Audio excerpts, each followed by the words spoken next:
మన ప్రభువును రక్షకుడైన యేసుక్రీస్తు వారికి మహిమ కలుగును గాక. దేవుడు మనకిచ్చినటువంటి ఆయుష్ ఆరోగ్యాన్ని బట్టి ఆ ప్రభు అయిన యేసుక్రీస్తుకి మహిమ కలుగును గాక. దేవుని వాక్యము మార్కు సువార్త 10వ అధ్యాయము 17వ వచనములో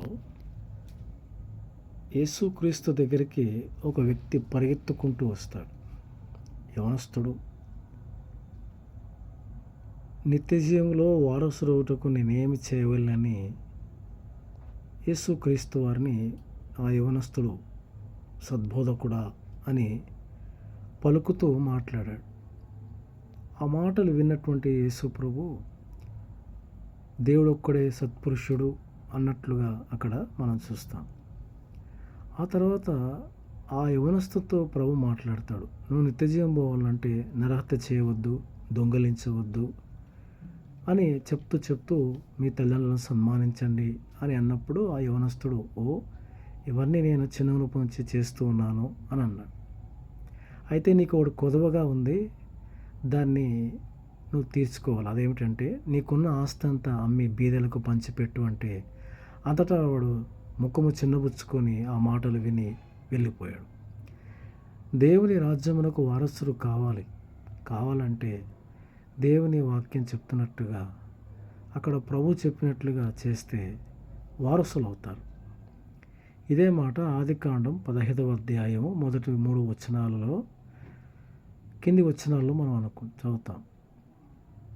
అబ్రహాము యెహోవాతో అంటున్నాడు, ఏమిచ్చినా ఏమి లాభము, నా ఆస్తి మొత్తం దమస్కా ఎలియాజరే తీసుకుంటాడు, నాకు సంతానం లేదు, పిల్లలు లేరు, కుమారుడు లేడు కదా అని అన్నప్పుడు ప్రభు అన్నాడు, ఆకాశ నక్షత్రం చూడు, దమస్కా ఎలియాజరు వాళ్ళు వారసుడు కాదు, ఇస్సాకువే నీకు వారసుడు, ఇస్మాయిలు కాదు అని 15వ అధ్యాయంలో మాట్లాడిన మాటలు జ్ఞాపకం తెచ్చుకుందాం. అబ్రహాంకి 22వ అధ్యాయంలో వారసుడు వచ్చాడు. ఆ వారసుడే ఇస్సాకు. ఆ ఇస్సాకు సంతానమే యాకోబు, ఆ 12 మంది కుమారులు, ఆ 12 మంది ఇశ్రాయేలీయులు. కాబట్టి ఆ అబ్రహాంకి వారసుడు దొరికాడు. అయితే ఇప్పుడు మన ప్రభువుకి యేసుక్రీస్తు కూడా వారసులు కావాలి. వారసులు కావాలంటే ఏం చేయాలి? వారసులు కావాలంటే యేసుక్రీస్తు వారికి కానుకలు ఇవ్వడం ద్వారా, లేదంటే భోజనాలు పెట్టడం ద్వారా, బట్టలు దానం చేయడం ద్వారా ఒక క్రైస్తవుడు వారసుడు కాలేడు. అందుకని దేవుని గ్రంథంలో రాయబడి ఉంది, రోమా పత్రిక 8వ అధ్యాయము 17వ వచనములో, క్రీస్తుతో కూడా శ్రమ పడిన ఎడల, అంటే దేవుని రాజ్యం పోవాలి అంటే శ్రమ పడాలి. దేవుని రాజ్యానికి చేరాలంటే శ్రమలు అనుభవించాలి. అది ఎవరి కొరకు? హెబ్రీ పత్రిక 11వ అధ్యాయము 24వ వచనములో, మోషే పెద్దవాడైనప్పుడు ఐగుప్తు ఆ పాప భోగం అనుభవించట కంటే క్రీస్తు విషయమై నింద గొప్ప భాగ్యమని ఎంచుకునే ఉంది. అంటే దేవుని ప్రజలతో శ్రమ అనుభవించాలి అని మోషే అనుకున్నాడు. అందుకనే మోషే గొప్ప నాయకుడు అయ్యాడు, దేవునికి వారసుడయ్యాడు. కాబట్టి ప్రభునందు ప్రియులారా, దేవునికి వారసులు కావాలి. వారసులు ఎట్లుండాలి వాళ్ళు అంటే మోషేలాగా ఉండాలి. వారసులు ఎట్లుండాలంటే హానోకులాగా ఉండాలి. క్రీస్తు కూడా లేక క్రీస్తు కొరకు శ్రమలు అనుభవించిన వారే వారసులు. మాకు శ్రమలొద్దు, మాకు కేవలం స్వస్థతలే కావాలి, మాకు ఆశీర్వాదం కావాలి, లేక మాకు కోరినంత కావాలి, అడిగినంత యేసుప్రభు ఇవ్వాలి అని అనుకున్న వాళ్ళు వారసులు కాదు.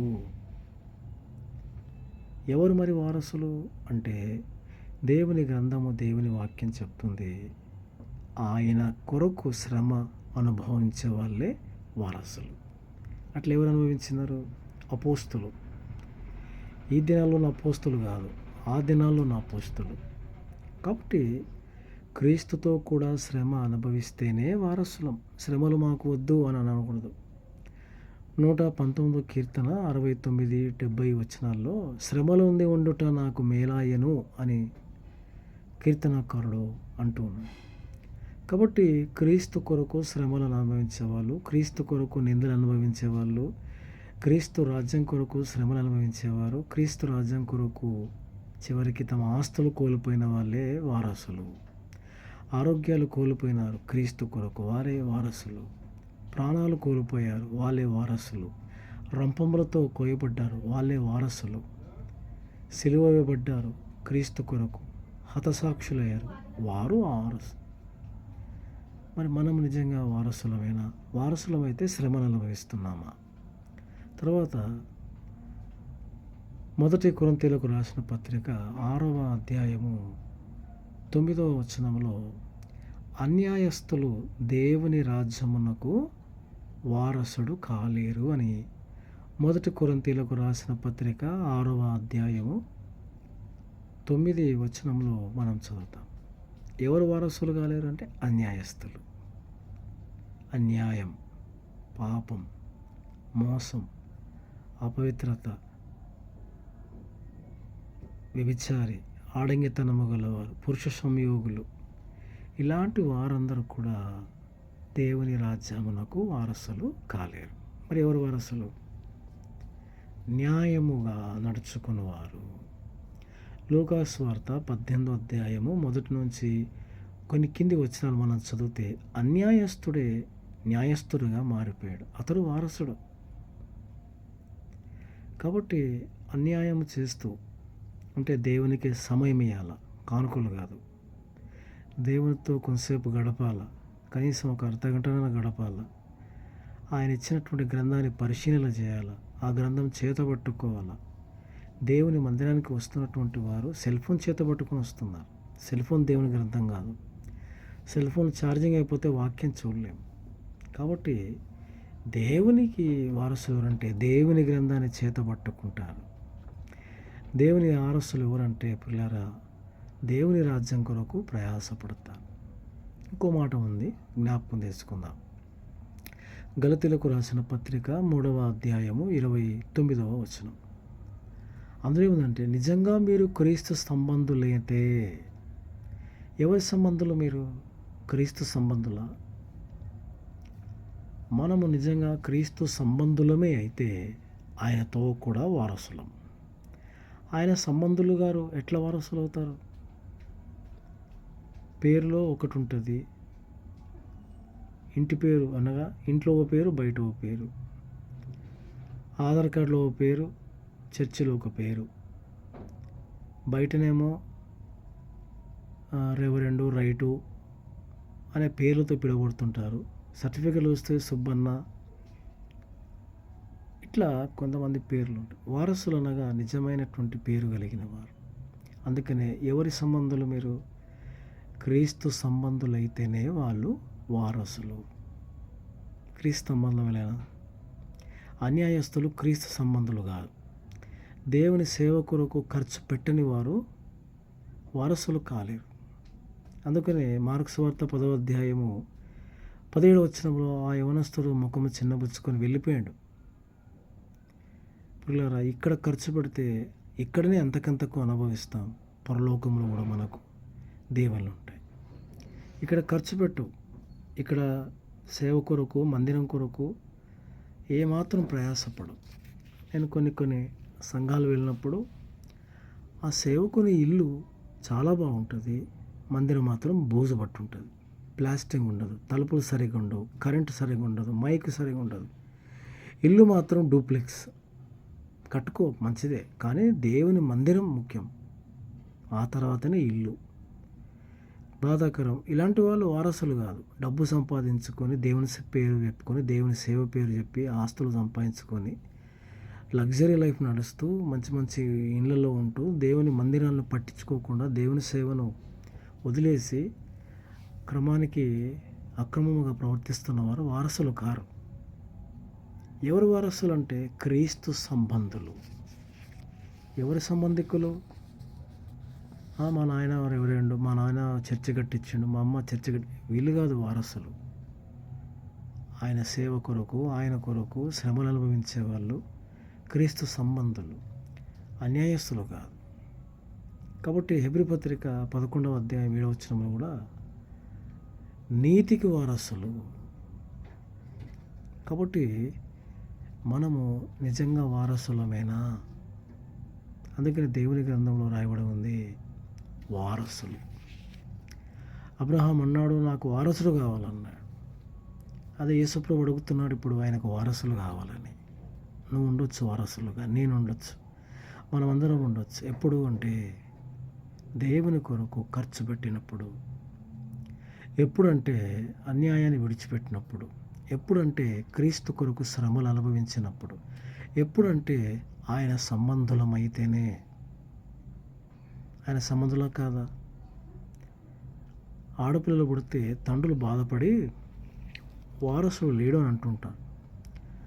నీ ఆస్తికో లేకపోతే నీ వంశానికి వారసుడు కావాలి, కానీ దేవుని రాజ్యంలో వారసుడుగా ఉండలేవా అనే కోరిక లేదు నీకు? కాబట్టి ఈ సమయంలో వింటున్న నీవు క్రీస్తుకు వారసుడు కావాలి. ఆయన కోరుకుంటున్నాడు వారసుడు కావాలని.